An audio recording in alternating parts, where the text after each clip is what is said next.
नमस्कार, मैं हूं रवीश। इंडियन पॉलिटिकल लीग यानी कि आईपीएल में आपका स्वागत है। नमस्कार, आपके साथ मैं हूं सबीना तामंग देशमुख और अब आप तैयार हो जाइए क्रिकेट स्टाइल में चुनाव की दिलचस्प खबरें जानने के लिए, देखने के लिए। जी हां, बिल्कुल। सियासत के मैदान में कोई बाउंसर से वार कर रहा है तो किसी ने अपनी गुगली में फंसाने की कोशिश की है। चुनाव की सारी खबरें देखिए, लेकिन नए अंदाज में।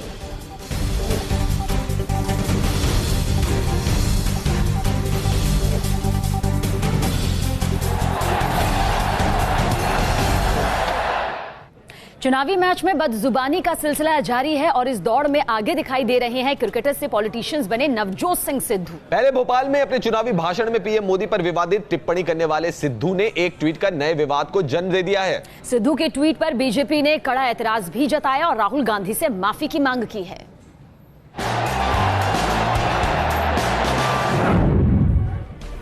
शेरो शायरी और चुटकुले डायलॉग से हंसाने वाले सिद्धू इन दिनों सियासत की पिच पर भी विवादों की बैटिंग कर रहे हैं। अपने भाषणों में सिद्धू पीएम मोदी को निशाने पर ले रहे हैं, विवादित बयान देकर तालियां ठोकवा रहे हैं। मच्छर को कपड़े पहनाना, हाथी को गोद में खिलाना और मोदी से सच बुलवाना असंभव है। राम नाम की लूट है, लूट सके तो लूट। 3 मोदी भाग गए, चौथा बोल रहा झूठ। नरेंद्र भाई मोदी, बात करोड़ों की, दुकान पकौड़ों की और संगत भगौड़ों की। हंस लो ताड़ी ठोको, सच्ची बोल रहा हूं। इतना ही नहीं, ट्वीट के जरिए भी सिद्धू विवादों का बवंडर खड़ा कर रहे हैं। सिद्धू ने ट्वीट कर लिखा है, एक गलत वोट आपके बच्चों को चाय वाला, पकोड़े वाला या चौकीदार बना सकता है। बचाओ और तैयार रहना ज्यादा बेहतर है, बचाए पश्चाताप और मरम्मत के। सिद्धू के इस बयान पर बीजेपी ने कड़ा एतराज जताया और इसे पीएम मोदी के अपमान से जोड़ते हुए सिद्धू की तरफ से कांग्रेस अध्यक्ष राहुल गांधी से माफी की मांग की है। प्रधानमंत्री जी के अपमान ये पहले से करते आ रहे हैं, आज देश की जनता का भी अपमान करके कांग्रेस पार्टी ने बड़ा पाप किया है। उसके लिए राहुल गांधी को खुद देश की जनता से माफी मांगनी पड़ेगी। इतना ही नहीं, बड़बोले सिद्धू भाषा की मर्यादा को लांघकर चुनावी भाषणों में सीधे सीधे पीएम मोदी को निशाना बना रहे हैं। तालियां सुनने की चाहत में सोमवार को सिद्धू ने भोपाल की 2 रैलियों में पीएम मोदी को लेकर विवादित टिप्पणी कर दी। तुम मुझसे तगड़े हो भोपाल वालों, राजा भोज की नगरी वालों, तुम मुझसे तगड़े हो, ऐसा छक्का मारो।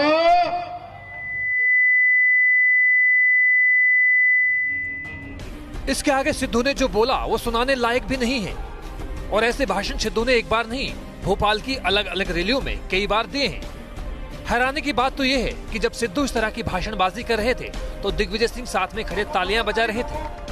सिद्धू अपनी ऐसे ही कुछ आपत्तिजनक बयानबाजी को लेकर चुनाव आयोग की कार्रवाई भुगत चुके हैं, क्योंकि बिहार के कटिहार में मुसलमानों के एकजुट होकर वोट करने वाले बयान को लेकर चुनाव आयोग ने 23 अप्रैल को सुबह 10 बजे से 72 घंटे का बैन लगा दिया था।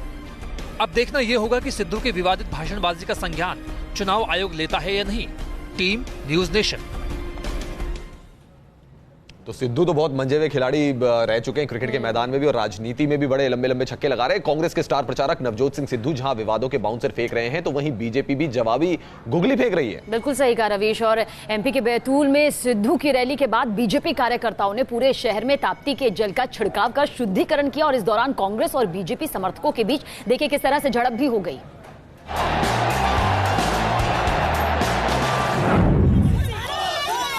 इस प्रदर्शन में आपको मोदी मोदी के नारे सुनाई पड़ रहे होंगे, लेकिन जरा गौर से देखिए, बीजेपी के इन कार्यकर्ताओं के हाथ में जलपात्र हैं और ये सड़कों पर पानी छिड़कते चल रहे हैं और इनके साथ पढ़ा जा रहा है शुद्धिकरण मंत्र।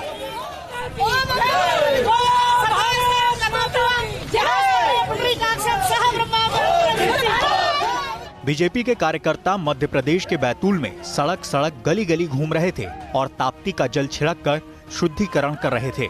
ऐसा इसलिए हो रहा था क्योंकि बीजेपी समर्थकों का मानना था कि सिद्धू के बैतूल आगमन से शहर की जमीन अशुद्ध हो गई थी।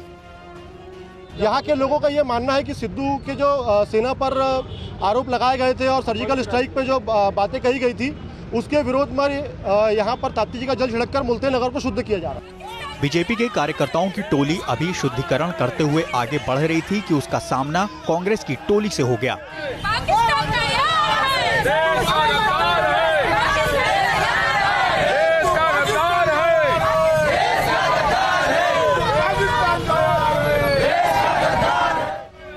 कांग्रेसी समर्थक मोदी विरोधी नारे लगा रहे थे।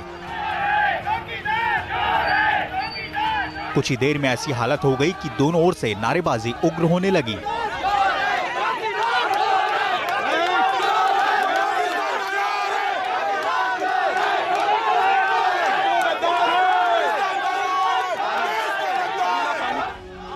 बात हाथापाई तक उतर आई, लेकिन कुछ कार्यकर्ता बीच बचाव भी करते रहे।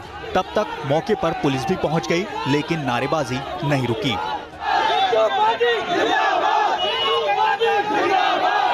पुलिस के दखल के बाद दोनों दलों के कार्यकर्ताओं में सुलह हो गई और सभी अपनी अपनी राह चल दिए। ये जो भारतीय जनता पार्टी के लोग कह रहे हैं, ये बिल्कुल गलत बात है। सिद्धू जी ने ऐसा कोई पुलवामा के शहीदों में कोई ऐसी बात नहीं की है। बैतूल के मुल्ताई में सिद्धू का चुनावी कार्यक्रम था। बीजेपी का आरोप है कि सेना के पराक्रम पर सवाल उठाने वाले और पाकिस्तानी पीएम इमरान खान और जनरल बाजवा से गले मिलने वाले सिद्धू देशभक्त नहीं हो सकते और इन्हीं आरोपों के तहत बीजेपी समर्थक ताप्ती कुंड से पवित्र जल लेकर शहर का शुद्धिकरण कर रहे थे। Team news nation. और कांग्रेस अध्यक्ष राहुल गांधी एक बार फिर विवादों के बाउंसर में फंसते दिखाई दे रहे हैं। इस बार सवाल उनकी नागरिकता को लेकर उठे हैं। राहुल गांधी भारतीय नागरिक हैं या ब्रिटिश, इसको लेकर गृह मंत्रालय ने राहुल को एक नोटिस जारी किया है। बिल्कुल, और राहुल गांधी को भेजे नोटिस में उनसे 15 दिनों के अंदर जवाब भी मांगा गया है। दरअसल इस मामले में बीजेपी नेता सुब्रमण्यम स्वामी ने गृह मंत्रालय से शिकायत की थी।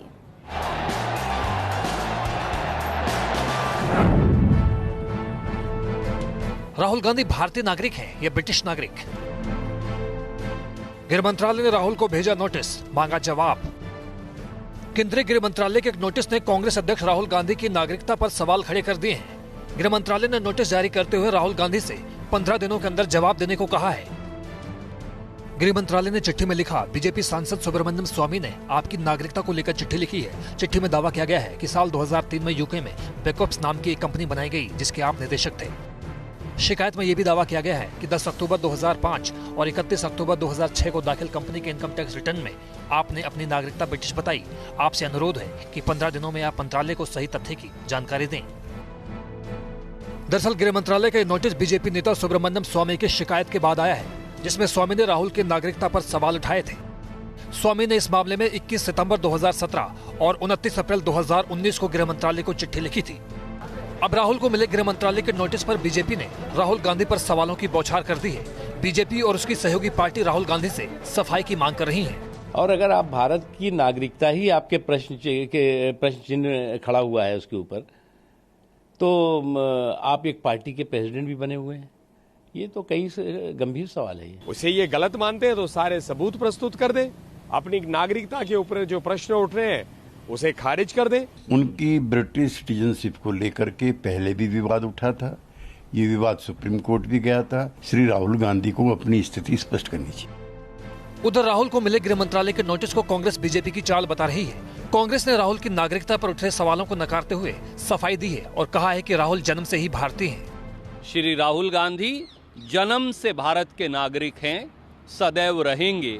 उनका और उनके परिवार का देश के लिए कुर्बानी का इतिहास है और इस प्रकार के बवंडर और झूठे बयानात देने वाली भाजपा कभी अपने षड्यंत्र में देश का ध्यान भटकाने में कामयाब नहीं होगी। आपको बता दें कि कुछ दिन पहले अमेठी से निर्दलीय प्रत्याशी ध्रुवलाल ने रिटर्निंग ऑफिसर से राहुल की नागरिकता पर सवाल उठाकर उनका नामांकन रद्द करने की मांग की थी। हालांकि बाद में निर्वाचन अधिकारी ने राहुल के नामांकन की जांच कर इसे वैध करार दिया था।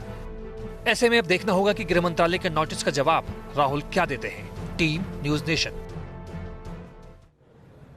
इंडियन पॉलिटिकल लीग आईपीएल में टीमें एक दूसरे के खिलाफ नहीं बल्कि उनके खिलाड़ी भी आपस में लड़ रहे हैं। और बिल्कुल कुछ ऐसा ही हुआ राजस्थान के पाली में, जहां कांग्रेस उम्मीदवार बद्रीराम जाखड़ और कांग्रेस विधायक दिव्या मदेरणा के बीच तीखी बहस देखने को मिली। तस्वीरों में देखा जा सकता है कि कैसे दोनों नेता एक दूसरे से भिड़ते हुए नजर आ रहे हैं। हालांकि विवाद की वजह क्या थी अभी तक साफ नहीं हो पाया। पाली में कल चौथे चरण की वोटिंग हुई थी।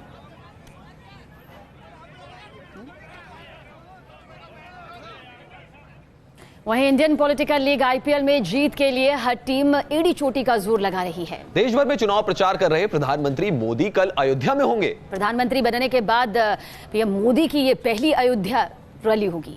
ऐसे में सवाल ये है कि क्या वो यहां रामलला के दर्शन करने जाएंगे।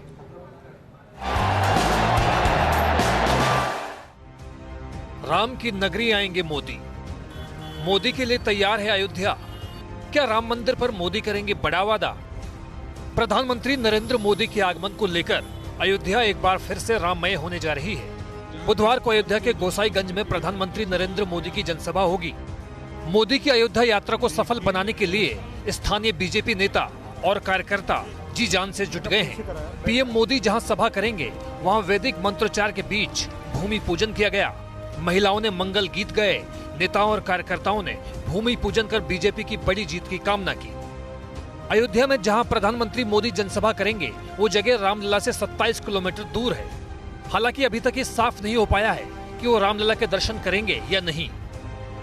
चूंकि ये चुनावी कार्यक्रम है और रैलियों की व्यस्तता है, सभी लोकसभाओं में माननीय प्रधानमंत्री जी को जाना है और मुझे विश्वास है यहीं से, जब हम मानते हैं कि कण कण में राम है, तो यहीं से भगवान राम के प्रति अपनी वो श्रद्धा निवेदित करेंगे। आपको बता दें कि प्रधानमंत्री बनने के बाद पीएम मोदी का यह पहला अयोध्या दौरा है। 5 साल पहले ही वो 2014 के लोकसभा चुनाव के वक्त अयोध्या आए थे। उससे पहले 2009 में बतौर गुजरात के मुख्यमंत्री वो यहाँ एक सभा को संबोधित कर चुके हैं। मोदी के अयोध्या आने के सियासी मायने भी हैं। सियासी पंडितों की माने तो अगले 3 चरणों के चुनाव बुंदेलखंड, अवध और पूर्वांचल में होने हैं। 6 मई को अयोध्या की फैजाबाद सीट पर मतदान होना है। इसके बाद 12 मई को अम्बेडकर नगर में वोट डाले जाएंगे। बीजेपी के संकल्प पत्र में इस बार राम मंदिर निर्माण का मुद्दा प्रमुखता से रखा गया है। ऐसे में देखना होगा कि इस बार प्रधानमंत्री अयोध्या पहुंचकर क्या कोई खास संदेश देंगे। Team news nation. देश में सियासी मैच चल रहा है तो नेता अपने अपने मैच जीतने के लिए मंदिर की दौड़ लगा रहे हैं। और आज केंद्रीय मंत्री राजनाथ सिंह ने लखनऊ में दुर्गा मंदिर में जाकर पूजा अर्चना भी की। इसके साथ ही राजनाथ सिंह ने लखनऊ में मुस्लिम धर्म गुरुओं से भी मुलाकात की। आपको जानकारी दे दें कि लखनऊ में 5वें चरण के लिए 6 मई को वोटिंग होगी। नतीजतन राजनीति के मंझे हुए खिलाड़ी राजनाथ सिंह इस इम्तिहान में फतेह हासिल करने के लिए मंदिरों के दर्शन कर भगवान का आशीर्वाद कुछ इस तरह से ले रहे हैं। तो रवीश, सियासी पिच से तरह तरह के रंग देखने को मिल रहे हैं। दिल्ली के चुनावी मैच की अगर बात करें तो कांग्रेस उम्मीदवार अरविंदर सिंह लवली भी जीत की उम्मीद लगाए बैठे हैं। मैच जीतने के लिए लवली ने पूरी ताकत झोंक दी है। आज लक्ष्मीनगर में लवली ने रोड शो कर अपनी ताकत दिखाई। इस दौरान अरविंदर सिंह लवली के साथ बड़ी तादाद में समर्थक भी मौजूद थे। इस रोड शो में महिलाओं ने भी बढ़ चढ़कर हिस्सा लिया और बिल्कुल खुद उन्होंने पूर्व दिल्ली का निवासी खुद को बताते हुए कहा कि मिलकर समूचे लोकसभा क्षेत्र का विकास किया जाएगा। पूर्वी दिल्ली में 6ठे चरण के दौरान 12 मई को वोट डाले जाएंगे। तो तस्वीरें आप देख सकते हैं, अरविंदर सिंह लवली का रोड शो यहां पर चल रहा है और इनका मुकाबला है गौतम गंभीर के साथ। और 12 मई को पूर्वी दिल्ली पर वोटिंग होगी, यानी कि जितने भी उम्मीदवार हैं कोशिश यही की जा रही है सबकी तरफ से कि ज्यादा से ज्यादा रन बटोरे जा सके सियासी पिच पर। जी हां, डॉक्टर वालिया जी के विधानसभा क्षेत्र जो है लक्ष्मीनगर में हम पद यात्रा कर रहे हैं और जिस तरीके का स्नेह और प्यार तमाम जमुना पार के लोगों का मिल रहा है तो उससे जो है मैं बहुत उनका हृदय की गहराइयों से आभार व्यक्त करना चाहता हूं और अपना दृढ़ संकल्प दिलवाता हूं कि जमुना पार का रहने वाला हूं, पूर्वी दिल्ली का निवासी हूं, तो यहाँ के लोगों का आशीर्वाद मिलेगा तो यहाँ के विकास के लिए जो कुछ हो पाएगा हम सब लोग मिलजुल के उसको करेंगे। तो इंडियन पॉलिटिकल लीग IPL में आज के लिए इतना ही। देखते रहिए न्यूज नेशन, क्योंकि खबरों का सिलसिला यहाँ कभी नहीं थमता।